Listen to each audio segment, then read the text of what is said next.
Background of Emilio Aguinaldo. Emilio Aguinaldo y Fama o Emilio Aguinaldo o Miong ay isang Pilipinong general, politiko, pinuno ng himagsikan at ang unang presidente ng Republika ng Pilipinas. Pinanganak siya noong Marso 22, 1869 at namatay siya sa atake sa puso noong Pebrero 6, 1964. Si Aguinaldo ay pangpito sa kanilang 8 magkakapatid. Nag-aral si Aguinaldo sa San Juan de Letran College sa Manila at tumigil siya sa pag-aaral para tulungan yung mama niya sa pagpapatakbo ng family farm nila. Si Emilio ay mayroong 2 asawa at 5 anak. Ang mga asawa niya ay sina Hilaria Aguinaldo at Maria Agoncillo. Ang mga anak niya ay sina Cristina Aguinaldo, Emilio Aguinaldo Jr., Miguel Aguinaldo, Carmen Aguinaldo Melencio, at Maria Aguinaldo Poblete. Ito ay ang mga anak niya kay Hilaria Aguinaldo. Sa pamamagitan ng kanyang tungkulin bilang munisipal na kapitan ng kapatiran, ay nakilala niya si Andres Bonifacio na isang pangunahing tauhan sa paglaban na ibagsak ang pamamahala ng Espanya. Pinamunuan niya ang isang bigong pag-aalsa laban sa Espanya noong 1896. Noong 1950, siya ay nag-iisang tagapayo ng pampanguluhan ng konseho sa estado. At ang susunod naman na itatalakay ko ay ang historical background ng mga gunita ng himagsikan.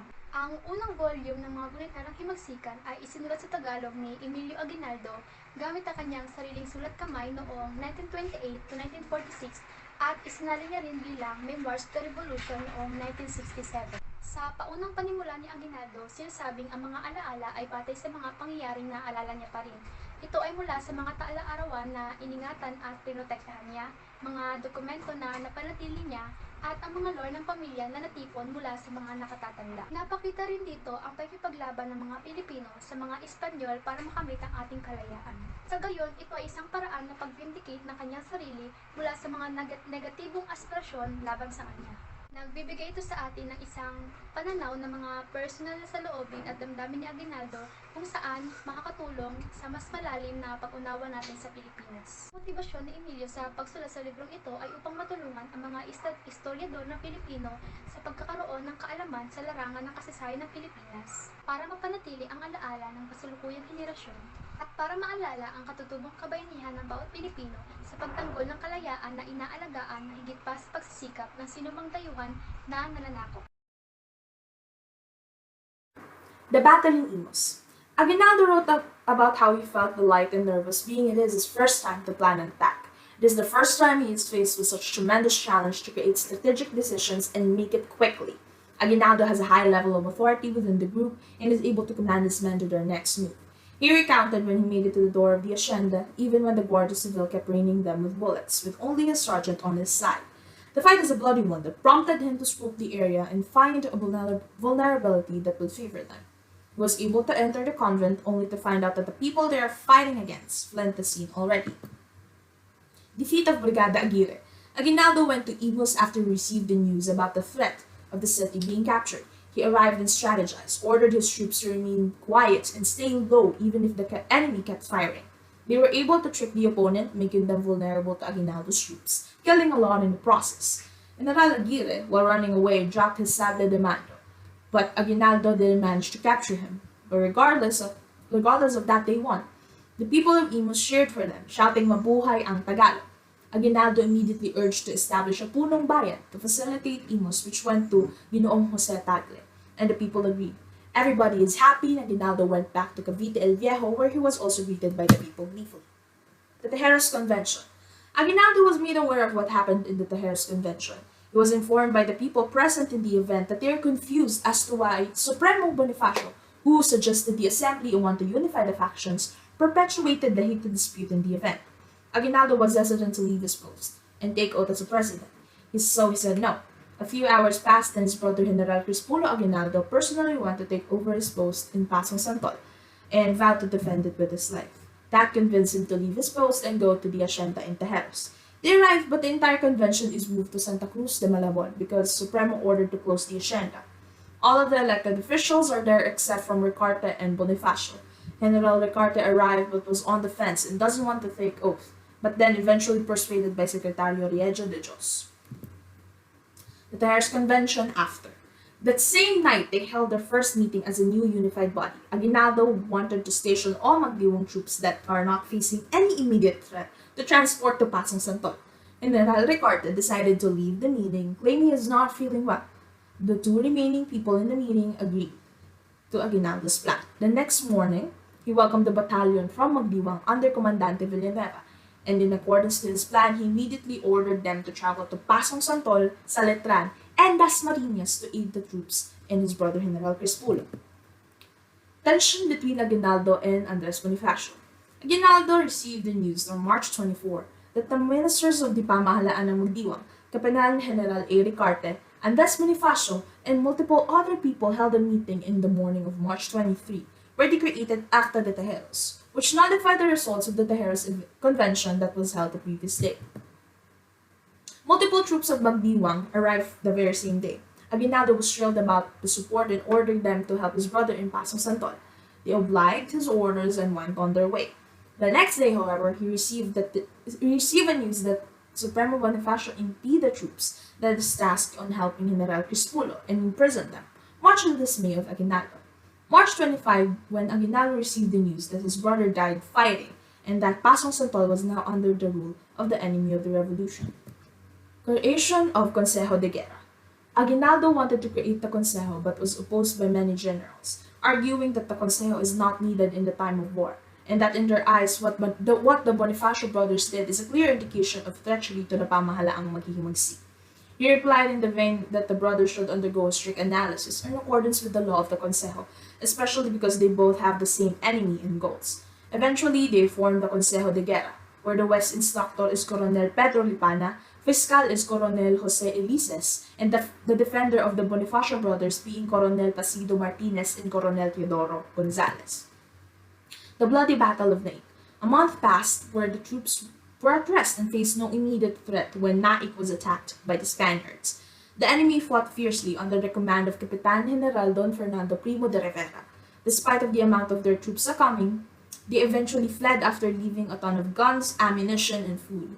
Aguinaldo was disappointed after being told that Supremo Bonifacio told General Ricarte to withdraw and hide when they could have helped to potentially capture all the Cazadores troops.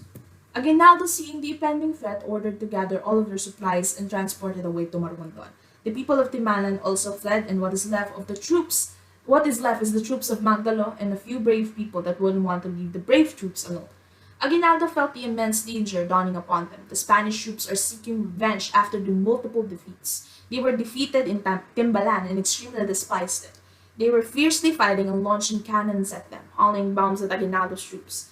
A general encouraged Aguinaldo to burn the entire town since they would probably lose Naik, but he refused, saying that the people of Naik will be at a great loss. They were being tackled in every direction. Aguinaldo is losing many of his own men, until one regiment is the only one left. They find shelter in the church and he claimed to his troops that dito na tayo magpapakamatay lahat, on which his men have replied in affirmative. Aguinaldo watches one by one his men is being shot down, but as he claimed, he wasn't backing down. Not until General Mariano Riejo de Dios pulled him aside and told him that he is needed by the motherland. Aguinaldo and the remaining men fled the scene. To his disbelief, they weren't chased down by the Cazadores and the Infanteria 63.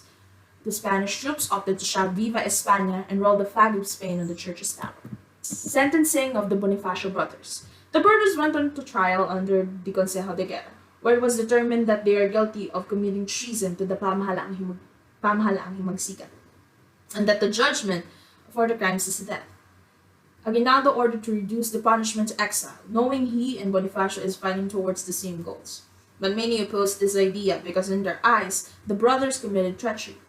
They said that reducing the sentence will only jeopardize his life and the pamahalaan. Many people came to Aguinaldo and gave the same word of advice, and alongside with the mounting evidence, he retracted the order. On the morning of May 10, 1897, the Bonifacio brothers is brought to Bundok ng Tala and was executed.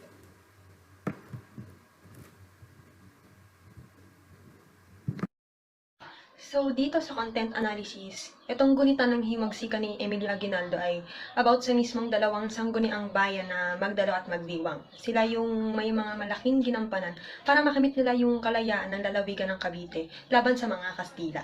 Binanggit din dito sa mismong primary source na marami ding pinagkaiba ng dalawang sangguniang bayan pero meron silang iisang layunin na yun ay makamit ang kalayaan mismo ng inang bayan. So, nilagay ko na lang dito yung mga natandaan ko at sa tingin kong importanteng mga pangyayari sa primary source. Yung una, pakikipaglaban nila Aguinaldo laban sa mga Kastila. Ito na yung battle nila sa Imos. Noong September 1, 1896, kinausap ni Tagle si Aguinaldo para tulungan siyang salakayin ang mga Kastila sa Cavite. So, ang ginawa ni Aguinaldo, gumawa siya ng isang strategy para salakayin ng mga kalaban. So, dahil nga first time niya na gumawa ng mga strategies, nabigo siya. Yung unang attempt niya, gusto niyang mailigtas yung rectory, so inutusan niya si General Baldomero Aguinaldo na dumako patungo sa north, at si Kapitan Tagle naman ay dadako sa south ng hasyenda ng Imos. So, sa plano nilang yan, ay nagtagumpay sila. Yung sumunod naman nila na laban ay yung sa Zapote Bridge. Sa pamumuno naman ito ni Emilio Aguinaldo.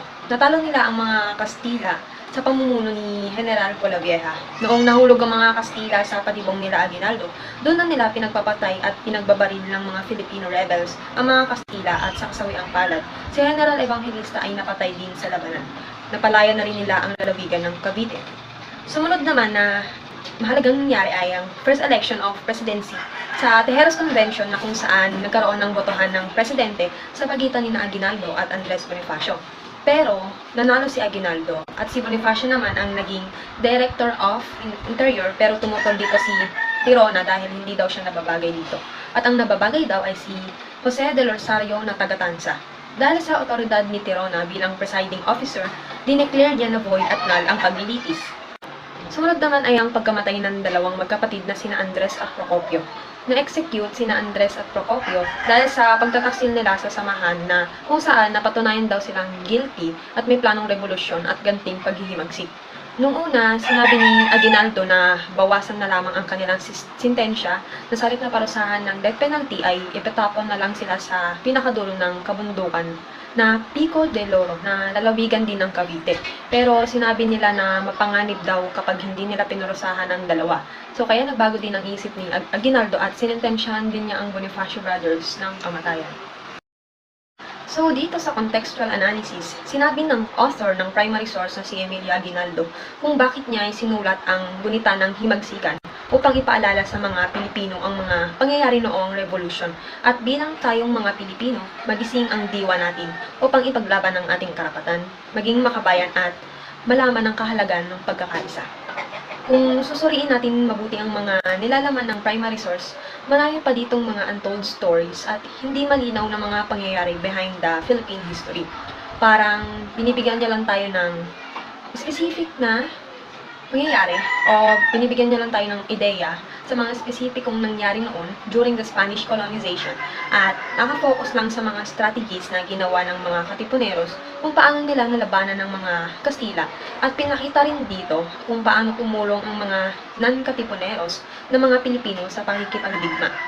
Meron ding mga factors ang author na pwedeng na-impluwensyahan niya itong sinulat niya, kagaya na lang nung dati, ang mga Kastila ay may kompletong sandata at sila ang mga well-equipped kumpara doon sa Katipuneros. Doon sa memoirs ni Emilio Aguinaldo, nagunita ng himagsikan, nahirapan sila na mag-provide ng mga weapons or sandata sa mga tauhan nila sa Cavite el Viejo. So, di ba, nagplano sila ni Emilio Aguinaldo, si Triona at si Dano kung paano nila paplanuhin na makuha ang mga weapons o mga sandata ng Guardia Civil nang hindi sila pinapatay. Dahil karamihan sa mga ito ay mga Filipino at pwede itong mag-cause ng malaking kaguluhan sa kanilang bayan. So, maaari na itong naging malaking impluensya din sa author habang sinusulat niya ito. So, marami pang mga hindi malinaw na sinabi ng author ang ibang mga pangyayari na nagpapagulo sa ating isipan, lalo na sa history dahil baka naiba ng mga historians ang mga interpretasyon ng mismong author, kagaya na lang ng meron pa daw siyang 2 volume ng memoirs ni Aguinaldo. Ito yung mga diaries at ibang mga document na posible daw ay nakatago lang sa drawer niya sa Aguinaldo Shrine.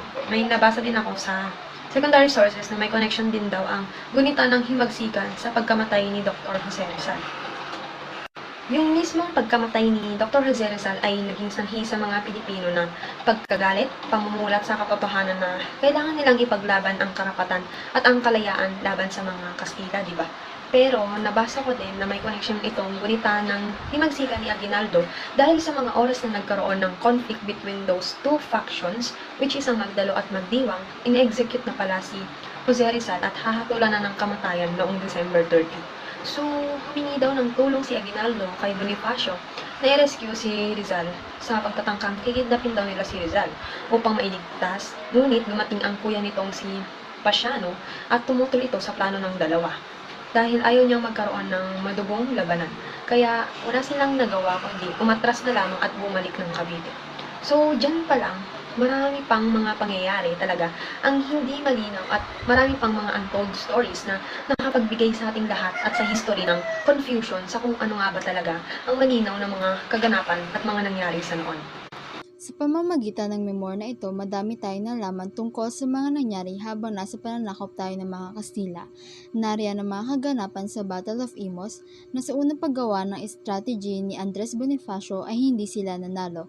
Ngunit gumawa siya ulit ng plano kasama ng ibang general at ng mga kapitan at ito ay nagtagumpay.